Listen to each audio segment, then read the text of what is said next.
Utiliser ou ne pas utiliser les avoirs russes pour financer l'Ukraine. Le président Zelensky va tout faire lors de ce sommet européen pour convaincre ses alliés d'y recourir. En cas de paix, nous utiliserons cette somme pour nous reconstruire. Si la guerre continue, nous utiliserons cette somme en tant que priorité numéro 1 pour produire des drones. Et si cette somme n'arrive pas, l'Ukraine devra réduire drastiquement ses capacités de production de drones. Quelques 210 milliards d'euros de la Banque centrale russe sont actuellement immobilisés dans l'Union européenne. Une somme que le chancelier allemand appelle à utiliser pour intensifier la pression sur Moscou. Rendre ces ressources utilisables permettrait de financer l'armée ukrainienne pendant au moins 2 ans de plus, selon nos estimations. Et je tiens à le dire très clairement, nous ne voulons pas prendre cette mesure pour prolonger la guerre. Nous voulons la prendre pour y mettre fin au plus vite. Mais selon un responsable ukrainien cité par l'AFP, Washington ferait pression en coulisses pour que ces avoirs ne soient pas utilisés. Dans la première version du plan de paix américain, la Maison-Blanche avait proposé de les reverser aux États-Unis et au Kremlin pour différents projets. La Belgique aussi est réticente car l'argent gelé est hébergé par l'une de ses institutions financières, Euroclear. Le gouvernement dit vouloir ainsi protéger son économie. Sans s'y opposer, l'Italie demande quant à elle des garanties. L'Italie considère bien sûr que c'est en priorité à la Russie de payer pour la reconstruction de la nation qu'elle a agressée. Mais cet objectif doit être atteint sur une base juridique solide. Nous entendons également demander des éclaircissements quant aux risques potentiels liés à la proposition. Avec ces avoirs gelés, la Commission européenne veut accorder un prêt de 90 milliards à Kiev au cours des 2 prochaines années. Mais pour l'heure, les Européens n'envisagent pas de l'approuver sans le soutien de la Belgique. Voilà pour les derniers développements. L'analyse avec vous, Gauthier Rybinski. Merci d'être là, Gauthier. Je vous en prie. Pourquoi est-ce que ça crispe autant? Les Européens pourraient presque croire naïvement que prendre au pays agresseur pour soutenir l'agressé, ce serait si simple. Finalement, ça ne l'est pas autant. Alors, vous avez raison. Ça serait simple et ça serait même juste. Pourquoi ? Parce que effectivement, il y a dans le fait de s'attaquer aux avoirs quelque chose qui est illégal, contraire au droit international. Et au fond, c'est quoi ? C'est du vol, c'est de la spoliation. Vous allez trouver que je suis peut-être, moi, naïf, mais Poutine, il a demandé si prendre la vie à des dizaines de milliers, au bas mot, d'Ukrainiens, des dizaines de milliers de ses propres concitoyens à travers ses soldats. Est-ce que vous pensez que ça, c'est admissible ? Bon, ce débat, on pourrait l'avoir, c'est un débat éthique, c'est un débat politique. Sur ce que vous me demandiez, le clivage se fait parce que le fait de s'attaquer aux avoirs est quelque chose qui risque non seulement de coûter à l'Europe un certain nombre de procès, un certain nombre de processus, de procédures juridiques, mais en plus, ça peut déconsidérer et disqualifier pour l'avenir un certain nombre de places financières. En l'occurrence, la Belgique a peur pour cela, puisque c'est la société Euroclear qui détient la majeure partie de ses actifs, de ses avoirs russes. Donc il y a cette peur que l'Europe, d'une manière générale, devienne en quelque sorte paria ou, comme on pourrait dire, l'animal infecté ou touché par précisément une espèce de désinvolture politique.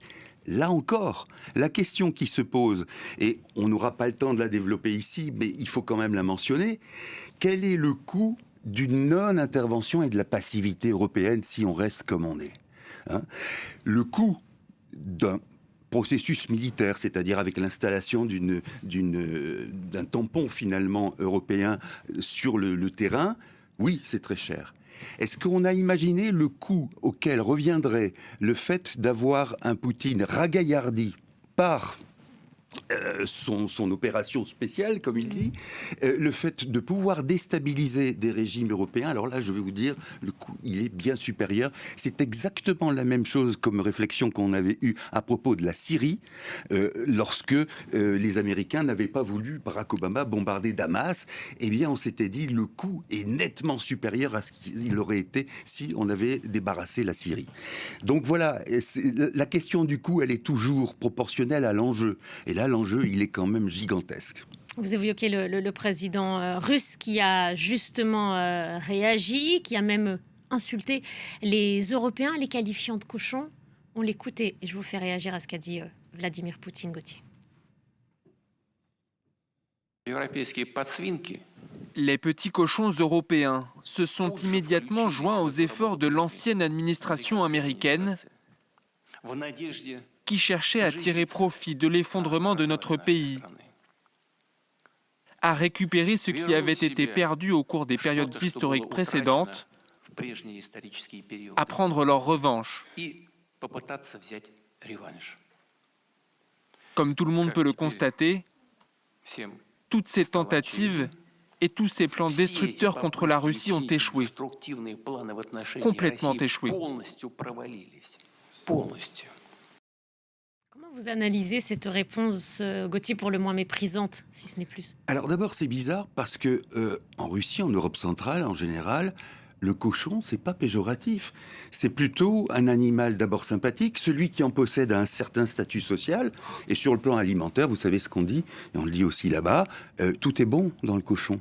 Donc il y a quelque chose d'étrange et qui renvoie surtout peut-être à la relative bêtise du cochon. Vous savez, le cochon, c'est en dehors du fait de se rouler dans la boue et de courir un peu partout, ou d'être au contraire très sédentaire et casanier, c'est pas un animal particulièrement intelligent. Donc il y a probablement ça.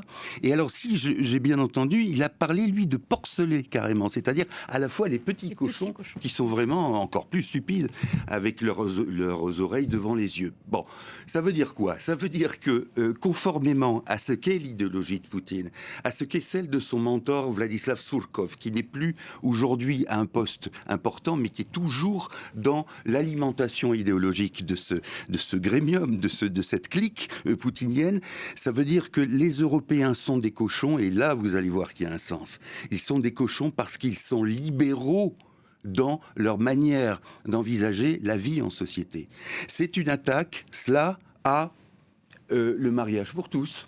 C'est une attaque à la vie en concubinage, comme on disait autrefois.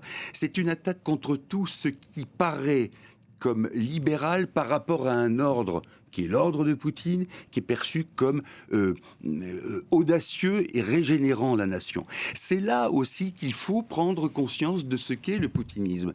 Arrêtons de dire que Poutine serait content si on lui lâchait le Donbass. Ça n'est pas là. Oui, bien sûr, ça lui prouvera qu'il a atteint certains buts de guerre. Le fond de l'affaire, il le dit lui-même, pourquoi on ne le croirait pas dans ce cas-là? C'est civilisationnel. Ça n'est pas le territoire. Et encore une fois, la question qui se pose là, c'est de savoir comment s'opposer à quelqu'un dont l'objectif n'est pas tellement d'assurer son territoire. Encore une fois, on l'a dit, je ne sais plus si c'était avec vous, mais la Russie est tellement grande qu'elle a des territoires grands comme la France qui regorgent de richesses et qui ne sont pas exploités. Donc c'est pas le Donbass qui va changer quelque chose. Mais l'objectif de Poutine, c'est de faire en sorte que les tentatives d'expérience ou d'établissement de la démocratie sur les pourtours de l'ancienne Union soviétique échouent. Et que de ce fait-là, il voit bien que l'Europe les soutient, même si elle est gênée aux entournures, l'Europe. Mais il voit que ces tentatives peuvent échouer si lui met la pression. Et c'est la raison pour laquelle il a des mots comme ça vis-à-vis des Européens, parce que pour lui, c'est le symbole de la décadence, du lâchage, du laxisme, etc. D'où la référence au petit cochon.